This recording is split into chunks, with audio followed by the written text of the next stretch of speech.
सहनावतु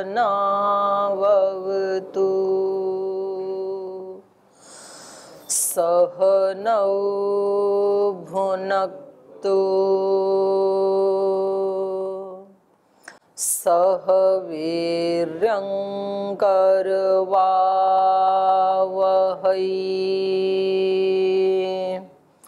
तेजस्विनावधीतमस्तु मा विद्विषावहै।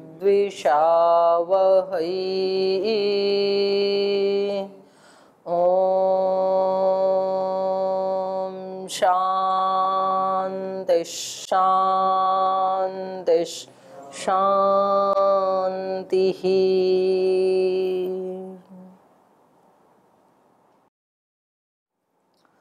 योग दर्शन का द्वितीय पाद साधन पाद पढ़ रहे हैं हम, और प्रकरण चल रहा है योग का जो भिन्न भिन्न अंग हैं उनका अनुष्ठान करने से क्या प्रतिफल मिलेगा। क्योंकि सामान्य रूप से मनुष्य का स्वभाव ऐसा है कि वो फल की इच्छा के बिना, सामने फल को रखे बिना किसी कार्य में प्रवृत्त नहीं होता है। मंदोपि न प्रवर्तते, बुद्धिमान की तो बात ही छोड़ो, जो अनजान अज्ञानी व्यक्ति है वो भी तब तक किसी कार्य को नहीं करता है जब तक कि उसको उसमें सुख मिलने की आशा ना हो। तो किसी न किसी प्रकार के सुख की आशा ही उसको उस कार्य में प्रवृत्त करती है। तो यहाँ इन्होंने पहले यम, अहिंसा, सत्यस्ते, ब्रह्मचर्य, अपरिग्रह, इनका पालन करने से क्या फल मिलेगा ये बताया। इसके बाद नियमों का पालन करने से शौच, संतोष, तप, 3 अंग बताए। अहिंसा का पालन करने से क्या फल होता है। अहिंसा प्रतिष्ठायाम तत्सन्निधौ वैर त्याग।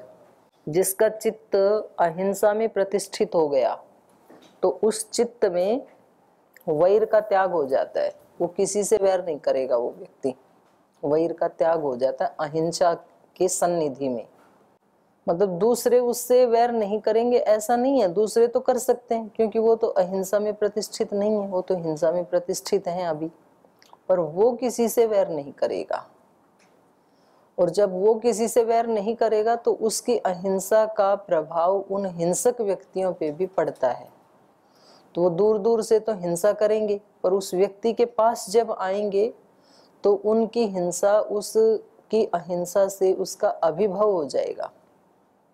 तो महापुरुषों का जो अपकार करने वाले हैं वो दूर दूर से उनका अपकार करते हैं, विरोध करते हैं, और जब उनके सामने आते हैं तो उनकी एक नहीं चलती है। तो कहते हैं कि पता नहीं क्या हुआ, इनके सामने गए तो हम तो भूल ही गए कि हम हिंसा करने गए थे। ऐसे होता है। तो जहां तक उसका अहिंसा का जो ओरा है वहां तक वैर नहीं आ सकता है। अब वो अहिंसा के भी फिर कहाँ तक वो बढ़ती जाएगी। तो पहले व्यक्ति का अपने चारों तरफ का तो ओरा सभी का ही है, तो पहले वो अहिंसा से युक्त होगा तो उसके पास नहीं आ पाएगा वैर भाव। फिर वो थोड़ा और फैलता है तो उसके घर परिवार वाले भी उससे वैर नहीं कर पाएंगे। फिर और थोड़ा फैलता है, मोहल्ले वाले, आश्रम वाले। तो इस तरह से जितना जितना उसकी अहिंसा का विस्तार होगा उतना उतना वैर का नाश होगा। तो ये सब बताया। और ऐसे ही शौच, शुचिता का फल क्या बताया। स्वांग जुगुप्सा परैर संसर्ग। और क्या बताया इसके अलावा। सत्व शुद्धि, सौमनस्य, एकाग्र, इंद्रिय जय, आत्मदर्शन योग्यत्वानि च। ये फल भी शुचिता के हैं। तो जब तक हमारे अंदर आत्मदर्शन की योग्यता नहीं आई है तो इसका मतलब अभी और ज्यादा शुचिता का पालन करने की आवश्यकता है। और उसकी जितनी अभीप्सा होगी कि कहाँ त्रुटि है, नहीं आ रही है समझ में, तो वैसे वैसे भगवान फिर हमारा ध्यान भी दिलाते हैं कि अभी इस चीज को और ठीक करना है, ये अशुचिता है, ये अशुद्धि है। और जैसे जैसे उसको हटाते जाते हैं तो ये सारे गुण आते हैं। अब हर व्यक्ति को चाहिए आत्मदर्शन, तो क्या करना पड़ेगा? शुचिता का पालन। हर व्यक्ति चाहता है कि मैं खुश रहूं, कोई भी तनाव में, परेशानी में नहीं जीना चाहते, तो क्या करना पड़ेगा? शुचिता का पालन करना पड़ेगा, शौच। तो उससे सत्व शुद्धि, सौमनस्य, हर व्यक्ति एकाग्र होना चाहता है। जो भी मैं पढ़ाई करूं तो तुरंत मेरे को समझ में आ जाए, चित्त एकाग्र होना चाहिए, पर चित्त एकाग्र है तो नहीं। तो इसलिए गोल्ड मेडल की तो बात बहुत दूर, परीक्षा पास करने में ही लाले पड़ रहे हैं। पीछे के भी एग्जाम देने हैं जी, आगे के भी देने हैं जी, इस साल के भी देने हैं जी, और उसमें पास होना ही मुसीबत हो रखी है। तो ये योगी की निशानी नहीं है। जिसकी चित्त में शुचिता जितनी बढ़ती जाएगी तो बुद्धि एकाग्र होती जाएगी। एकाग्र होती जाएगी तो जिस विषय के ऊपर उस बुद्धि का प्रयोग करेगा वो सारा विषय उसको केवल स्थूल नहीं, सूक्ष्म पर्यंत आत्मसात हो जाएगा। तो इसलिए एकाग्रता भी बढ़ती है उसकी। सत्व शुद्धि, सौमनस्य, एकाग्र, इंद्रिय जय, अपनी इंद्रियों पे अपना विजय प्राप्त करता है, वो अपना वश होता है। तो ऐसे नहीं करता जी, पढ़ना तो चाहता हूँ, मन लगता ही नहीं है, क्या करूं? तो मन किसी दूसरे का थोड़े ही है, अपना ही है ना मन। तो अपने मन को तो हम समझा ही सकते हैं, दूसरों के मन को तो नहीं समझा सकते, क्योंकि दूसरे के मन पे हमारा कंट्रोल नहीं है, दूसरे के मन पे दूसरे का ही कंट्रोल है। लेकिन अपने वाले के ऊपर तो केवल और केवल और केवल अपना ही कंट्रोल है। इंद्रियों के ऊपर, शरीर के ऊपर तो कोई दूसरा भी कंट्रोल कर सकता है। मानो कोई मेरी आंख पे पट्टी बांध दे जबरदस्ती, है ना, और मैं उसको खोल ना सकूं, मेरे हाथ भी बांध दे, तो हो सकता है कि आंख के ऊपर कोई दूसरा कंट्रोल कर सकता है। या फिर किसी व्यक्ति को जैसे बांध दिया, उसके सामने ला करके ऐसे ऐसे क्रूरताएं उसको दिखाते हैं, तो वो बेचारा कुछ नहीं कर सकता है, उसको देखना ही पड़ता है। उसको कहता है देखो अपनी आंखों से। उसके जो बिल्कुल सात्विक व्यक्ति हैं उनको बांध करके उनके मुंह में कुछ मांस आदि डाल देते हैं। तो बाहर के शरीर और इंद्रियों पे तो दूसरे का वश हो सकता है किसी परिस्थिति विशेष में, लेकिन मन के ऊपर उनका भी वश नहीं होता है। बंदा वैरागी की आंखें निकाली तो बोले आप कितना भी इन इंद्रियों को तो सता सकते हो, लेकिन मेरे मन को विचलित नहीं कर सकते हो। हकीकत राय छोटा सा बच्चा था और कुछ भी ऐसी कोई बात भी नहीं थी, खेल खेल में तो एक झगड़ा बढ़ गया आगे, और उन्होंने सजा सुना दी कि आप या तो सिर कटवा लो या तो धर्म बदल लो। बोले भाई आप में इतनी तो ताकत है कि आप मेरे सिर को कटवा दो, लेकिन इतनी ताकत आप में नहीं है जो मेरा धर्म चेंज करवा दो आप। तो मन के ऊपर तो केवल और केवल हमारा ही वश है, लेकिन कब हो सकता है? जब शुचिता का पालन करें तब। एकाग्र, इंद्रिय जय और आत्मदर्शन योग्यत्वानि च, अपनी आत्मा के दर्शन की उसमें योग्यता आ जाती है। तो ये हो गया शौच का फल, शुचिता, शौच, संतोष। संतोष का फल क्या है? अनुत्तम सुख लाभ, जिससे उत्तम और कोई सुख नहीं है वो सुख मिलता है संतोषी व्यक्ति को। तो बोलते हैं संतोषी सदा सुखी। जो संतोषी व्यक्ति वो हमेशा सुखी रहता है, क्योंकि कोई कामना ही नहीं है उसको। तो दुखी तो कामना ही करती है हमारी। और तप से क्या मिलता है? कायेंद्रिय सिद्धि, अशुद्धि क्षयात् तपसः। उसकी अशुद्धि का नाश होता है तप से, और फिर शरीर और इंद्रियों की सिद्धि मिलती है तपस्या करने से। तो इसीलिए तो तप करते हैं। और तप क्या है? तपो द्वंद्व सहनम, द्वंद्वों को सहन करना, यही तप है। तो सिद्धियां प्राप्त करनी है शरीर की और इंद्रियों की, तो छोटे छोटे द्वंद्वों को सहन करना सीखें हम। छोटे छोटे जो प्रतिकूलताएं आती हैं उनको सहना सीखें। तो ये 3 फल हमने पढ़े। चौथा नियमों का चौथा नियम है स्वाध्याय। शौच, संतोष, तप, स्वाध्याय। स्वाध्याय करने से क्या मिलेगा? स्वाध्याय है क्या वैसे? स्वाध्याय है प्रणव आदि गायत्री आदि मंत्रों का, पवित्र मंत्रों का जाप करना, या तो जो मोक्षप्रद शास्त्र हैं उनका अध्ययन करना। उसका फल क्या है?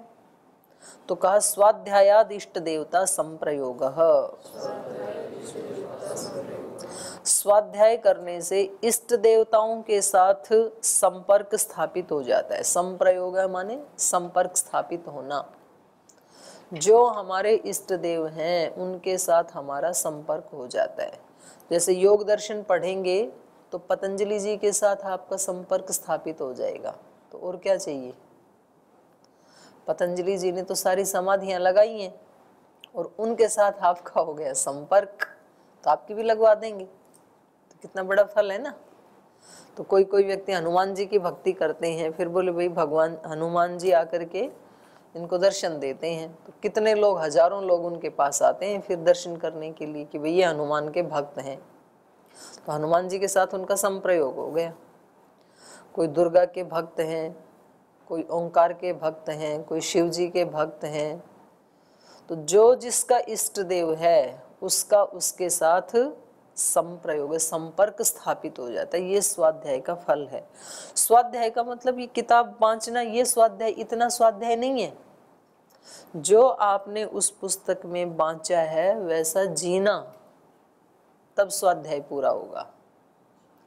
जो रामायण, जैसे रामायण का स्वाध्याय करते हैं तो जैसा रामायण में लिखा है, जैसा हमने पढ़ा है वैसा जीना, तो राम के साथ संपर्क हो जाएगा। फिर राम सहायता करेंगे। फिर तो वो आपको जो सूक्ष्म रूप में हैं शक्तियाँ, जिनके देव योनि जिसको कहते हैं, तो वो साक्षात आकर के दर्शन भी देते हैं और उनके कार्यों में बिल्कुल वो हस्तक्षेप करते हैं अपने भक्तों के कार्यों में, और उनको दिशा निर्देश देते हैं कि अभी ऐसे नहीं, ऐसे करो, ऐसा मत करो, ऐसा करो।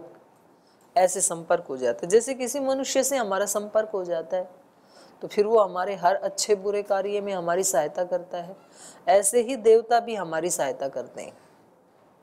और कोई कोई लोग तो असुरों के साथ अपने संपर्क स्थापित करते हैं, तो वो फिर उनसे ना कुछ नुकसान करवाने के लिए कि भाई आप इनकी हानि करो, तो हानि भी करवाते हैं।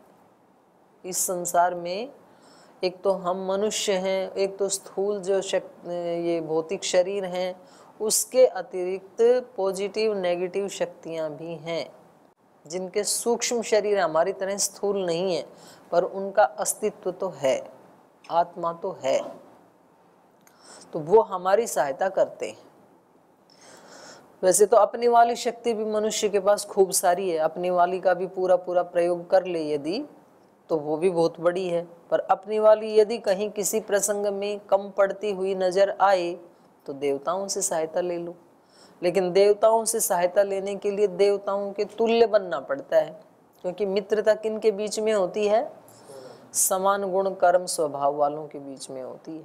तो देवताओं से मित्रता करने के लिए, देवताओं से संपर्क करने के लिए देवताओं के जैसा जीवन जीना होता है। फिर तो यहाँ पर ये कह रहे हैं देवा ऋषयः सिद्धाश्च स्वाध्यायशीलस्य दर्शनम गच्छन्ति। देवता, ऋषि और सिद्धगण ये स्वाध्यायशीलस्य दर्शनम गच्छन्ति, जो स्वाध्याय परायण होता है उसको ये दर्शन देने लगते हैं। कौन? देवता दर्शन देते हैं, ऋषि दर्शन देते हैं। जैसे मैंने बोला पतंजलि ऋषि, कपिल ऋषि, महात्मा बुद्ध, गुरु नानक देव, ये सब ऋषि हैं ना, तो ये दर्शन देने लगते हैं। देवा ऋषय सिद्धाश्च, सिद्ध योगी हुए हैं जो गुरु गोरखनाथ जैसे, परमहंस जैसे, जितने भी सिद्ध हुए हैं, ये सब सूक्ष्म रूप में रहते हैं। ये देव, ऋषि, सिद्धगण, तो ये सब इस स्वाध्यायशील माने स्वाध्यायशील बन गया है, जिसका स्वभाव बन गया है, जिसका जो वहाँ लिखा है वैसा उसने लंबे समय तक जिया है, और अब वो जीवन स्वभाव बन गया है जिसका, उसको ये दर्शन देते हैं। जैसे श्रद्धेय स्वामी जी महाराज का शील योग को जीना रहा है, योग धर्म का निर्वहन करना वो उनका स्वभाव रहा है, वो उनका मतलब वो रहा है, लक्ष्य रहा है। और उसको लंबे काल तक, अब 45 साल से जीते जीते जीते जीते जीते अब क्या बन गया, वो योग उनका शील बन गया, स्वभाव बन गया। तो ये स्वाध्याय शील बन गया है, जिनका स्वभाव में आ गया है, जो पढ़ा था वो। तो उन लोगों को, ऐसे जो योगी होते हैं, उनको ये सूक्ष्म शक्तियां दर्शनम गच्छन्ति, उनको दिखने लगती हैं। कार्ये च अस्य वर्तन्ते इति, और उनके कार्यों में भी वो सहायता करते हैं। और ये बिल्कुल 100% सत्य है। ऐसे व्यक्तियों से हम मिले हैं और वो मतलब उन्होंने देखा भी है, कदम कदम के ऊपर ये शक्तियां उसको बताती हैं, बोले ऐसे नहीं ऐसे करो, बिल्कुल बताती हैं। और वैसा ही होता है। वो बताती हैं, बोले उधर मत जाना, वहां पर वो व्यक्ति आया है और वो उसका ये नाम है, वो आपसे इतने रुपए मांगेगा, और यदि दे दिया तो वो सब बिगाड़ देगा, उसको देना मत। और सच में उस व्यक्ति ने बताया कि थोड़ी देर के बाद वही व्यक्ति आया जिसका इन्होंने नाम बताया था। अब बताओ इनको क्या पता कि क्या नाम है, कौन व्यक्ति मिलेगा। तो ये भी बहुत बड़ी एक विद्या है सिद्धि वाली, तो ये मिलती है लेकिन स्वाध्याय से। स्वाध्यायादिष्ट देवता संप्रयोग है, जिनको अपना देवताओं के साथ संपर्क स्थापित करना है तो वो स्वाध्याय का आश्रय लें। स्वाध्याय मतलब पवित्र मंत्र आदि का जाप करना, या ऐसे ग्रंथों को पढ़ना, पढ़ करके जैसा उसमें लिखा है वैसा जीना, और एक दिन भी उसको मिस नहीं करना उस जीने को, तो उनके साथ संपर्क स्थापित हो जाएगा, सिद्धों के साथ। आगे है ईश्वर प्रणिधान, 5वां नियम। ईश्वर प्रणिधान से क्या होगा, क्या कहा जाता है ना, ईश्वर प्रणिधान मतलब क्या, ईश्वर प्रणिधान में जियो पूरे दिन भर। तो ईश्वर प्रणिधान का मतलब क्या है, सर्व कर्माणाम परम गुरु, उस परम गुरु को समर्पित करना। अपनी जितनी भी क्रियाएं हैं उन सब को परम गुरु में जो समर्पण करना है वो ही ईश्वर प्रणिधान है। तो अब फिर भक्ति में और वर्किंग आवर्स में कोई अंतर रहेगा क्या? सारी क्रिया भी समर्पित करते हैं और भक्ति पूजन भी समर्पित किया जाता है। तो अब वर्किंग आवर्स और पूजा के आवर्स अलग नहीं रहते हैं। इसलिए कबीरदास जी क्या बोलते हैं, वो कहते हैं जहां जहां मैं चलता हूं पैरों से वो भगवान की परिक्रमा है, जो मैं खाता हूं वो उसी को भोग लगाता हूं, सोता हूं तो उसी को दंडवत कर रहा हूं 6 घंटे तक लगातार। तो जो भी मैं कर रहा हूं वो सब उसकी पूजा है। तो अलग से पूजा करने की अब मेरे को जरूरत नहीं है। लेकिन ये बात केवल कबीरदास कह सकते हैं, हम नहीं कह सकते हैं ये बात। अगर हम ये बात कह रहे हैं तो हम महा झूठे हैं फिर, क्योंकि अभी हमारे अलग अलग हैं। हमारे वर्किंग आवर्स में अलग चित्त की स्थिति होती है, पूजा के समय अलग होती है। तो इसलिए हमें प्रमाद नहीं करना है कबीर जी की होड़ करके। कबीर जी ने कहा ऐसा, तो इसलिए मैं तो जो कर रहा हूँ वो सब मेरी पूजा ही है। तो ये उचित नहीं है, सब पूजा नहीं है हमारी। हमारी वो स्थिति आने में टाइम लगेगा, पुरुषार्थ करना पड़ेगा। इसलिए हमें दोनों काम करने हैं। हमें उपासना भी करनी है, ध्यान भी करना है, प्राणायाम भी करना है, अपने काम भी करने हैं।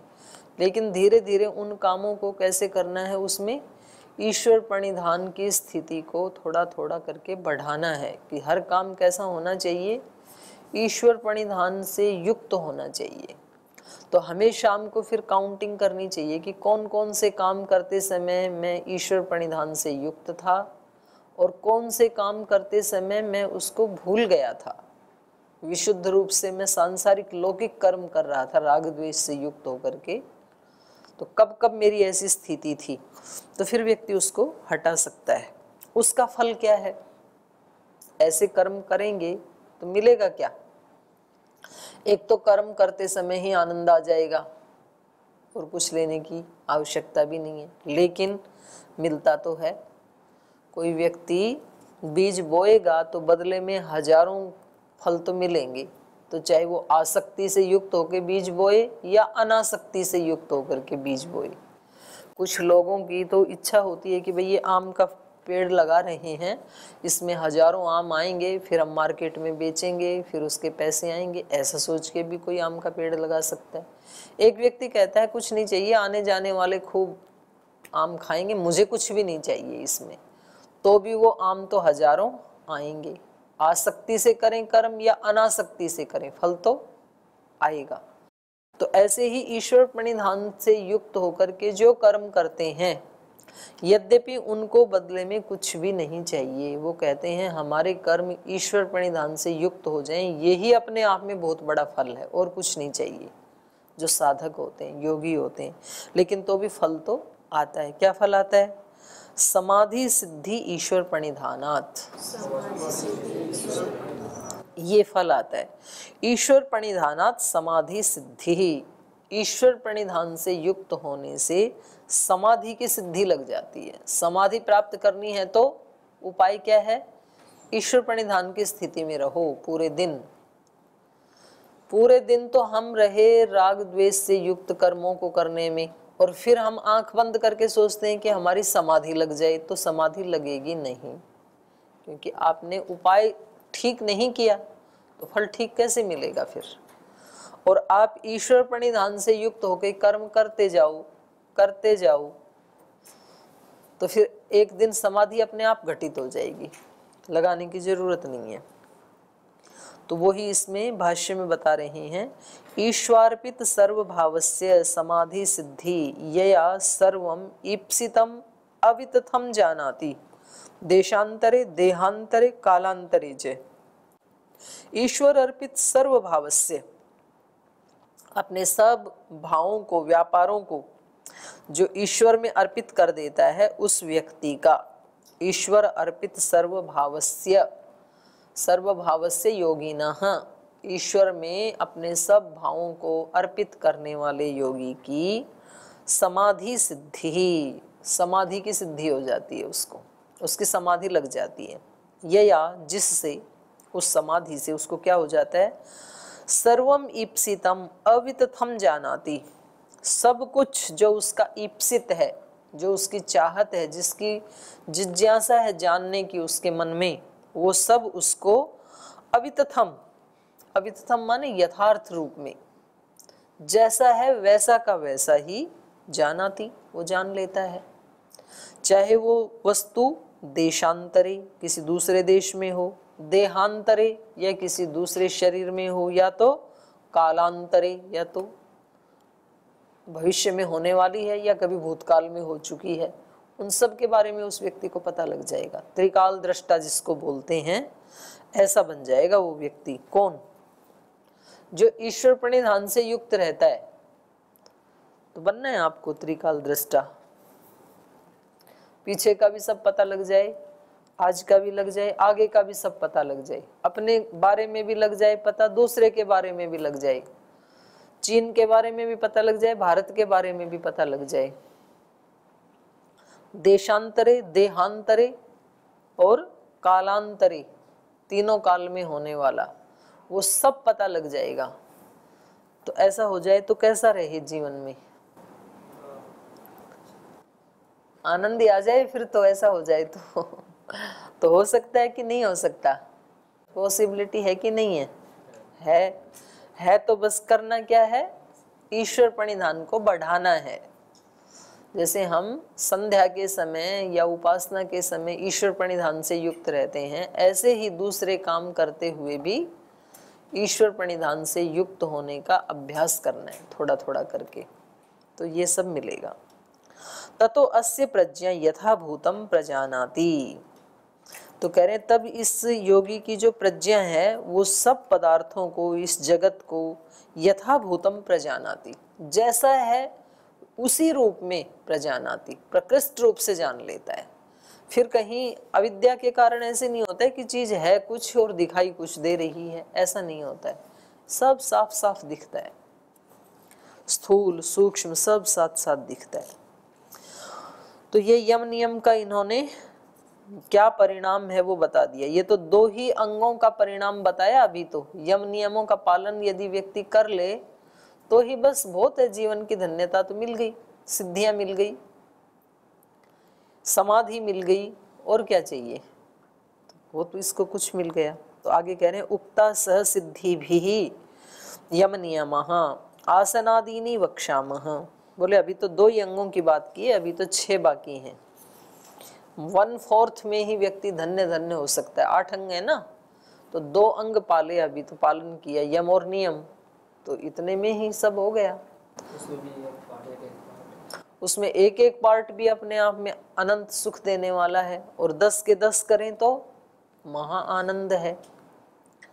तो अब फिर भी सारा बताएंगे, आगे का भी बताएंगे। तो कह रहे हैं हमने सिद्धियों सहित यम नियम को तो बता दिया, अब आगे तीसरा जो योग का अंग है वो है आसन। आसन क्या है वो बता रहे हैं, स्थिर सुखम आसनम। शरीर को जिस पोस्चर में स्थिरता से रखा जाए और सुखपूर्वक रखा जा सके उसका नाम आसन है, ये परिभाषा कर दी है। तद यथा पद्मासनम, वीरासनम, भद्रासनम, स्वस्तिकम, दंडासनम, सोपाश्रयम, पर्यंकम, क्रौंच निषदनम, हस्ति निषदनम, उष्ट्र निषदनम, समसंस्थानम, स्थिर सुखम, यथा सुखम च इति एवं आदीनि। तो कुछ आसनों के नाम तो यहाँ गिना दिए भाष्यकार ने कि आसन कौन कौन से हो सकते हैं। पद्मासन में बैठा जा सकता है, क्योंकि प्राणायाम आदि करने के लिए किसी आसन में तो बैठना ही पड़ेगा ना, आगे के अंगों का पालन करने के लिए। यम नियम तो व्यवहार काल में पालन हो जाते हैं, पर आगे जो प्राणायाम आदि है उसके लिए तो आसन में बैठना पड़ेगा। तो कौन से आसन लगा सकते हैं, पद्मासन में बैठ सकते हैं, वीरासन में बैठ सकते हैं।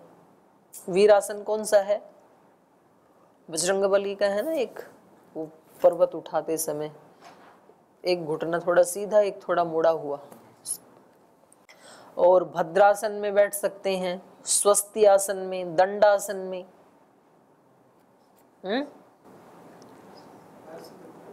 हाँ, दंडासन, सोपाश्रय, आश्रय लेकर के किसी चीज का, उसमें भी बैठ सकते हैं। पर्यंकम, पलंग, पलंग पे लेट के भी कर सकते हैं, लेकिन ये उनको करना चाहिए जो रोगी आदि हैं, नहीं तो आपका तो सीधी योग निद्रा ही हो जाएगी। क्रौंच निषदनम, क्रौंच पक्षी जैसे बैठता है उस तरह का शरीर का पोस्चर बना के। हस्ति निषदनम, हाथी बैठता है। हाथी कैसे बैठता है, घुटने को आगे निकाल के बैठता है ना, जैसे भी बैठता है वैसे आप बैठ सकते हैं हाथी की तरह से। दोनों हाथ पहले आगे टिकाओ, पहले हाथी बन जाओ, फिर हाथी कैसे बैठता है वैसे बैठ जाओ। उष्ट्र निषदनम, ऊंट कैसे बैठता है, हाँ वो जैसे भी मोड़ता है ऐसे भी बैठ सकते हैं। सम संस्थानम, ये कौन सा नहीं पता लग रहा है। तो इस प्रकार से स्थिर सुखम यथा सुखम च, ये कुछ तो नाम गिना दिए। दूसरा कह रहे हैं भाई जिसमें स्थिरता मिले और सुख मिले वो कोई भी आसन हो सकता है। इसलिए आपने देखे होंगे जैसे यहाँ महाराष्ट्र आदि में कुछ संत हैं, तो वो या जैसे इनके महर्षि रमण के कई चित्र ऐसे दिखेंगे आपको। महाराष्ट्र के संत हैं, वो एक घुटने को ऐसे उठा के ना ऐसे बैठे हैं।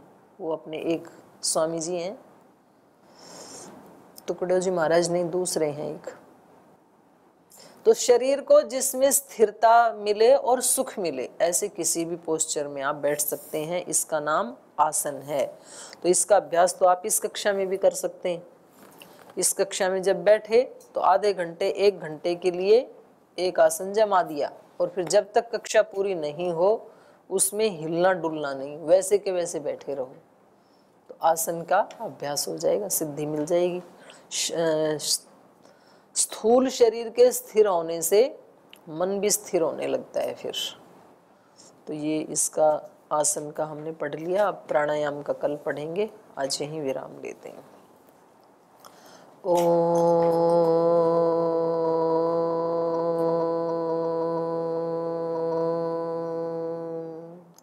शांति शांति शांति। श्री गुरुभ्यो नमः।